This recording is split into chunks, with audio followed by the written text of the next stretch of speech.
My room's been turned into my granddaughter's room. You just noticed now? Aren't you a bit slow? Did you lose your marbles or something? Please don't be a burden on us. My eldest son and his wife were laughing as they saw me frozen in front of what used to be my room. These two are devils. They're trying to kick me out of the house. I had a bad feeling from the moment they moved in, and now it's coming true. Both Tom and Lisa were snickering. But they seem to have a misunderstanding. They think the mortgage on this house is already paid off. If that's the case, I should definitely use that to my advantage. Their condescending looks will only last for now. Are you really okay with me leaving? Of course. Or do you think you're indispensable or something? They can laugh all they want now. My name is Kathy Martin, 54 years old. In my early 20s, I went through 2 pregnancies and a divorce. I raised my 2 sons as a single mother. My eldest son's name is Tom Martin, 30 years old. He's married and has a child. My granddaughter is absolutely adorable. Her name is Bella. She just turned 3 and will be starting preschool next year. Since my younger son, Jack, also left, I thought I'd live freely and went ahead and bought a house. I finished raising my children relatively early and have been working hard ever since. So, I had a fair amount of savings. But, I've been frugal for a long time and had a habit of saving more. Neither of my sons seemed to know I had money because they were both surprised when I bought the house. I won't be a burden on you too. I can take care of myself. Yet Tom told me, Mom, I have my own family now, and I can't look after you. Considering your age, can you take it easy? Don't cause any trouble for us, okay? Are these the words of the son I worked so hard to raise? Instead of feeling sad, I was more annoyed at that moment. I won't be a burden. I'm still young, you know. Young? Well, I'm hands off then. Just so you know. Yeah. I bet Tom is trying to warn me in advance not to expect any help if I become senile or ill. I vowed to keep both my body and mind healthy. I don't want someone who says such things to care for me. Ever since he was young, Tom wasn't exactly the nicest. Jack was the quiet type, didn't say much. He was harmless, but sometimes I worried about him. Maybe I paid too much attention to Jack, and that's why Tom became so troublesome. It was cute when he was a child, but it's pathetic for him to make such remarks as an adult. I'm surprised he even got married. I was almost in tears when he first told me he found someone he wanted to marry. I was so happy that someone was willing to marry my son. I remember the first time Tom brought his wife home. Nice to meet you. I'm Lisa. Lisa had been looking all around the house even before she greeted. Back then, I was living in a small apartment. It was old, but I kept it clean and thought it was fine, but Lisa's opinion was different. Really, just as you said, a rundown place. I couldn't believe my ears. We were about to become family, and I was shocked she would say such a thing. However, Tom just laughed and didn't chastise her. Didn't I tell you? Let's just finish the greetings and head on out. Hold on a minute. I've prepared a meal. No way. I can't eat in such a dirty place. We only came here because Mom wanted to at least greet you, Tom said. We aren't gonna eat. With that, they left. I cried as I ate the remaining feast by myself. I felt so empty and frustrated. I didn't understand how someone could act that way upon first meeting their mother-in-law. I could only feel anger towards Tom for not stopping her. After the wedding, Tom and Lisa suddenly disappeared. I assumed they were enjoying their own lives. I didn't want to meet Lisa again after that first impression, so it was a relief. Then one day, I got news that a baby was born. This made me truly happy. It was my first grandchild. When I rushed to the hospital and held the baby, I felt joy. Even if it was just a short while, it was a happy moment. I had often heard that grandchildren are special, and it was indeed true. The baby was apparently named Bella. Bella dear. I felt like she responded a bit when I called her name. I need to live long to see Bella grow up. I remember making that resolution in my heart. However, it wasn't easy to get to meet her. Even though I was prepared to some extent, the reality of not being able to see her was saddening. Hearing that Lisa's parents got to meet her made it even more painful. Is it that the daughter-in-law's parents often get more chances to meet their grandchildren? Or perhaps it's just that our relationship with our eldest son is weak. But I at least wanted to see her once a year. With a glimmer of hope, I called. "We're going out today, so please don't come." "Then, when can I see her?" "It's been a year already. Bella's grandma is just Lisa's mom. You don't need to see her." "How could you say that?" That's when I truly felt lonely for the first time. Luckily, I had work, and my colleagues listened to my story. Everyone sympathized, saying, "That's too cruel." One colleague suggested, "Since you're alone now, why not do something you've always wanted and forget about such a family?" That might be a good idea. At first, I pondered what to do and found myself restless alone at home. Then, I saw a feature on TV about people who moved to nature-rich places and were living refreshing lives. I thought this was it. I switched to working completely remotely and bought a house in the suburbs. I informed my sons about the move. Soon after, Tom's wife, Lisa, seemed interested and showed up with Bella, their daughter. I was thrilled with the surprise visit from my granddaughter. Changing my environment seemed to have instantly brought about something good. "This place would be good for Bella's upbringing," Lisa said, looking around my home. I felt something off about her comment. From that moment, Lisa started dropping by often, asking me to look after Bella. "You must be happy seeing your granddaughter, aren't ya?" "Yeah, but isn't it a bit too often?" "You always said you wanted to spend more time with her. I'm making that wish come true, and now you're complaining?" Tom and Lisa acted as if leaving their child with me was for my benefit. What was initially babysitting a few times a week turned into an everyday responsibility. I had been looking forward to enjoying some alone time, but now I couldn't get anything done. I was losing sleep, juggling between work and babysitting.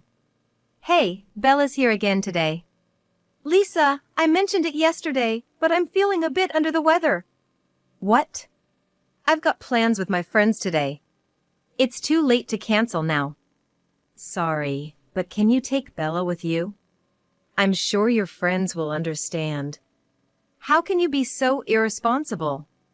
I wanted to retort, asking who was the real irresponsible one, dumping their child on me every day.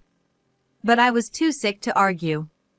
In the end, she left Bella with me that day and went out, not returning even after 10 p.m.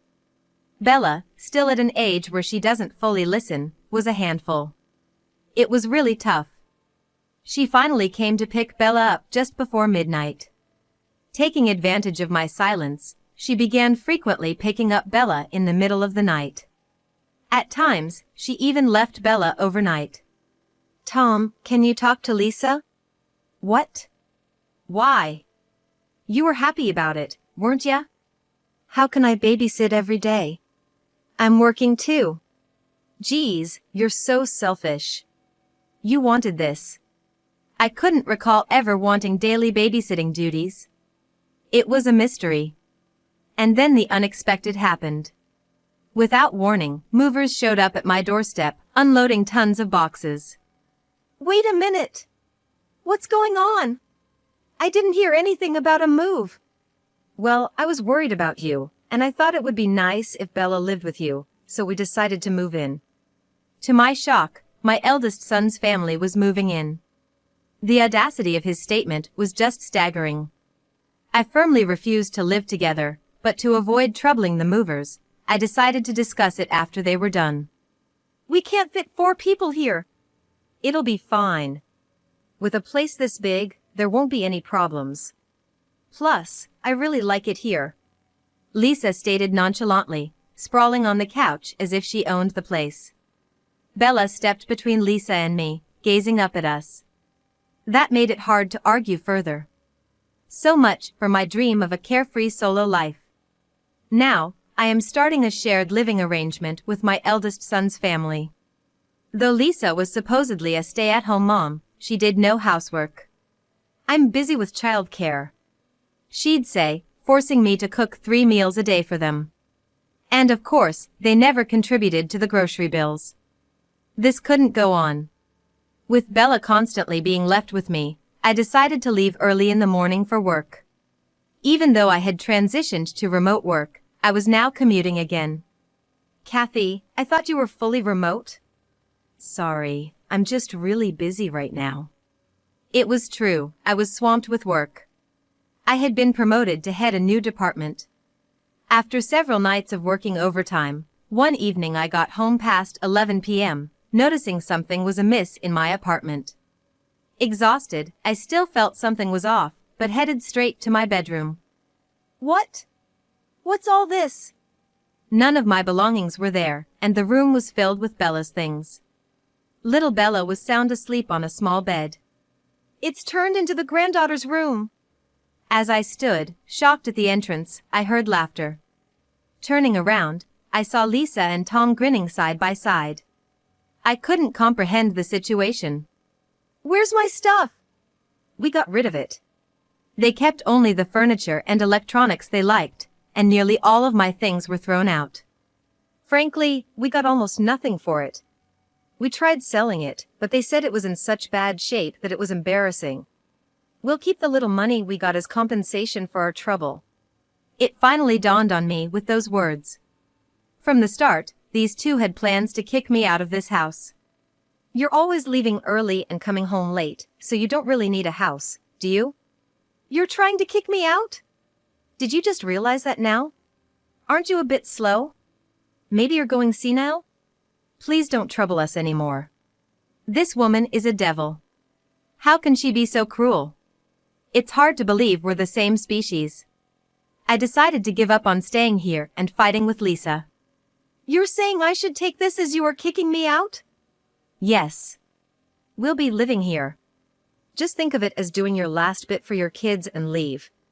Even though I don't remember them ever being dutiful, I wondered why I had to be the one doing things for them, but I remained silent. "You're really okay with me leaving?" "Do you think we need you?" "The most you've ever done is babysit Bella." The next day, I was essentially thrown out of the house. I contemplated going to Jack's place, but Jack is so reserved, it's hard to tell what he's thinking. And if he were living with a girlfriend, it would be awkward for his mother to show up. I ended up staying at a business hotel near my office for a while. That night, Lisa and Tom seemingly toasted to having kicked me out. "She won't do anything crazy, right?" "Don't worry, she's thick-skinned." Alone in the business hotel, I, with my thick skin, pondered over the day's events. The following day, I told my company about my situation and decided to take a short leave. I was worried about burdening my team, but my colleagues were incredibly supportive, which was comforting. "We need the house under my name." I got a call from Tom, saying just that. "I was gonna contact you about that too. You're sure about the name change?" "Don't make me repeat myself. We talked about this when you left, right? Just get it done." "All right." I did as he wished and transferred the title of the house. A few days later, as expected, I got another call. "Kathy! What's going on here?" "Are you talking about the mortgage?" "You tricked us. Let's meet and talk about it now." I didn't trick anyone. It was Lisa and my son who kicked me out on their own accord. Thinking that I'd have to confront them someday, I headed to Lisa's place. Bella was left in the care of Lisa's parents. They were also in a confrontational mood. "Kathy, who's that with you?" "That's my lawyer." I brought a lawyer with me in case things get tricky. Both Lisa and Tom were shocked. They probably thought with a lawyer around, they couldn't manipulate me easily. Their agitation was clearly visible. "Why the lawyer?" "I thought you might make some false claims. It's better for both of us to have a third party present." "Don't bring outsiders into this." "If you're gonna say that, then there's no point in talking. I'll leave." As I tried to leave, Lisa nudged Tom. Reluctantly, Tom stopped me, and with the lawyer present, our discussion began. We weren't told about the remaining mortgage payments. Well, after you kicked me out without asking, I don't know what you expected. Why are you laughing? Lisa, enraged, stood up. Tom held her back and pointed to a voice recorder on the table. Seeing it, Lisa sat down again, but kept glaring at me, clearly furious. The monthly mortgage payment for this house is $1,800. You two better pull together to pay it. $1,800. Mom, how do you have so much money? After you guys became adults, I took on more jobs, cut back on my expenses, and started investing. I didn't want my sons to feel the hardships of being raised by a single mother. I tried my best not to let them realize we were struggling. I always allowed them to do the things they wanted, even if it was a bit beyond my means. To be honest, I didn't have much savings. That's when a coworker advised me about saving for the future. Fortunately, even after sending my sons to college, I was only 43. I was still in my prime working years. So, I took on side gigs and doubled my efforts to save money. Once I saved a substantial amount, I invested it. After 10 years, I'd saved quite a lot. After my sons left, I decided to use the money I'd earned for myself. So, I boldly took out a mortgage and bought a house, only for it to be taken from me. The deed's already been changed. Now you'll have to pay the remaining mortgage. You took it upon yourselves to take the house, so you deal with the consequences. That's not fair. Lisa's face turned red with anger. That's when the lawyer clarified that I had no obligation to pay. He also mentioned that disposing of someone else's property is a crime, and if they continued to force me to pay a mortgage for a house I wasn't living in, we could take them to court. Tom and Lisa, not well versed in the law, started to panic. Clearly, they didn't want a lawsuit. Okay, we'll handle the mortgage. Just don't sue us. Glad you understand. Lisa made a face, looking frustrated. After all this, you're not our mother anymore. Never show your face to us again. Tom, furious, lashed out at me. He hadn't really met me much since he moved out. After all the unpleasant experiences and him kicking me out, I felt nothing for him anymore. Knowing I wouldn't have to see him again felt liberating. I don't want to see your faces either. Works out perfectly. Telling them that, Tom looked shocked.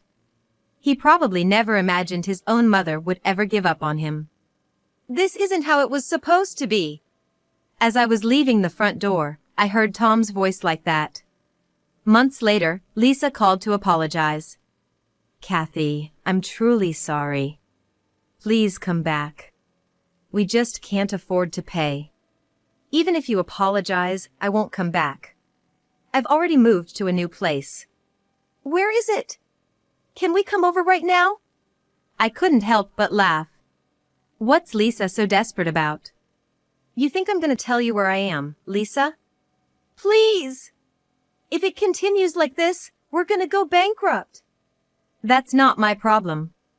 Lisa could just get a job.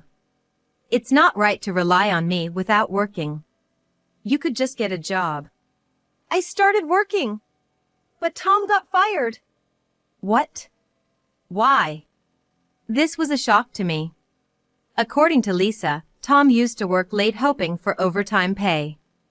One day, when a junior colleague went to the restroom, he took money from his wallet. Don't report it to the police. Tom begged him like that. Even though he stole, it was just $50, so the junior didn't report it to the police. But he reported it to the boss. Tom was subsequently fired. Lisa, who was counting on Tom's money, was furious. What are you doing for just $50? You should work too. I'm doing part-time jobs. Work full-time. I have a kid. Part-time is more flexible. Apparently, they argue like this every day. Tom became unemployed, but the mortgage won't wait.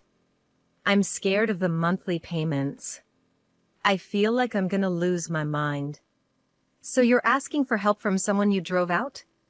I was told never to show up in front of you guys again. so I can't help. Tom was just too shocked at the time and said it without thinking. There are words that can't be taken back. Lisa went silent. She seemed to be crying. She looked truly desperate. But I have no obligation to help. I can be cruel too. Sorry, but don't contact me anymore. If you call again, I'll block your number. And I hung up. Just after that, as I was leaving the office for lunch with my colleagues, Lisa, Tom, and Bella were standing there. My colleagues noticed immediately and were concerned. You guys go ahead. I told my colleagues and approached the three. What do you want? I was surprisingly cold. Then, Tom began to apologize. Come on, not here. I made Tom stand up and took the three to a nearby bench. I didn't want Bella to see her father kneeling to her grandmother. I was wrong. Please help. Didn't you say you'd never show up again? That's... Tom seemed ashamed of his actions and regretted hurting his pride. His ears were bright red. I don't need your apologies. Just never show up in front of me again. Aren't I your son? I don't see you as a son anymore. That's harsh. Kathy, that's too harsh. Do you have the right to blame me? Lisa was silent. After being mocked, treated as a nuisance, exploited, and driven out by my son, I couldn't see him as a son anymore. I realized he didn't understand how hurt I was. Even if I explained, they probably wouldn't understand how wrong they've been. It's pointless. What they need to do now is face the consequences of their actions. You're Bella's grandmother, right? I figured this was coming when I brought Bella with me. It's not the child's fault. But if I'm going to be used by the parents like this, I was ready to give up on Bella. Don't use Bella. I'm not going to help or even see you guys anymore. I'm gonna live in a different world now. But you said you wanted to see Bella. Don't exploit your daughter. Deal with your own problems. You brought this on yourself. Mom, you're okay being all alone? It seemed like Tom's last-ditch effort. But I'm not alone anymore. Before I realized it, my colleagues were standing behind me. They must have skipped lunch to come back. I have friends. If it wasn't for them, I wouldn't have been able to handle this situation. I'm strong because I'm not alone. Let's just stop, Tom. I'm embarrassed. Tom looked defeated and deflated.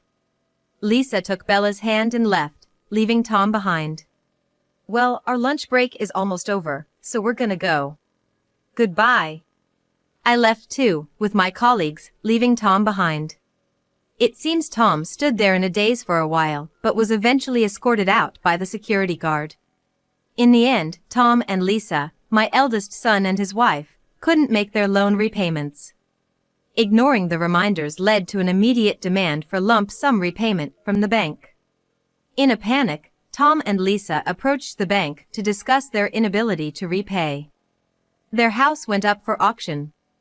Perhaps because it was located far from downtown, similar to being far from New York Center, it didn't sell for the desired price. Maybe because I had it built entirely to my own taste, the house appealed to a limited audience. Lisa, eager to sell, lowered the price on her own. Ultimately, it was sold for about half of its purchase price. Now, the remaining loan turned into a lingering debt. What did you do? You didn't even discuss it with me. Well, I thought it was better to sell it quickly. Why do you always act without thinking? That's why I can't stand people who don't have a job. What? I'm taking care of our child. If you'd help out once in a while, I'd work too. Eventually, they ended up with a massive debt and lost their home. Their credit cards were maxed out and they couldn't get new ones. Unable to rent a place, they initially stayed with Lisa's parents, but Lisa, citing child rearing, neither did household chores nor worked, so they were eventually kicked out. Somehow, they managed to move into a rundown apartment arranged by Lisa's father, facing tough times ahead. They couldn't rely on Lisa's family anymore. Apparently, Lisa's father told them not to return until they had fully repaid the loan. I heard that Bella was being looked after by Lisa's family. Knowing that Bella was safe and well provided some relief. With Bella gone, Lisa had to find a job but couldn't find one. Eventually, she ended up cleaning bathrooms at a shopping mall. There, she bumped into an old friend from college days and was laughed at. Embarrassed, Lisa returned home crying, but Tom's attitude was cold, and stress built up between them. Tom and Lisa argued almost daily, often getting scolded by their neighbors because of the noise.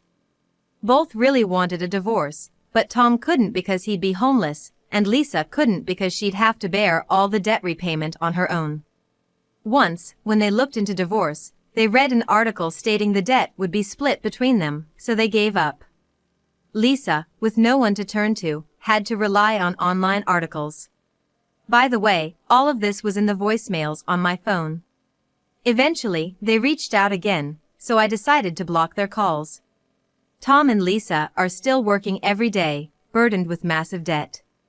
They must regret taking over my house, but it's too late for regrets now. As for me, during my brief stay at a hotel, I unexpectedly received a call from Jack. Apparently, Jack had moved, and it was to give me his new address. When I told him about everything, he was furious that I hadn't consulted him earlier and invited me to stay at his place. The surprise was the size of his place. I knew Jack had started a business, but I didn't know much about it. His business had grown immensely, allowing him to buy such a house. Now, Jack and I are enjoying our time together. Jack is gonna get married soon, so I knew I'd have to move out, but he surprised me by giving me a house. And guess what? That house is right next to Jack's. He apologized, saying it was a smaller house, but when I saw the design, I absolutely loved it. It was exactly to my taste. I can't believe you knew me so well. I always thought the reserved Jack wasn't really interested in me, so this truly touched my heart. A few days later, I got to meet his fiancée. She's such a wonderful lady. She was excited about me living next door. In fact, it turned out she was the one who suggested building a house for me next to theirs. I'm looking forward to my new home and my new extended family. Even though I lost touch with my eldest son, getting to experience the kindness of my second son, Jack, makes me feel blessed.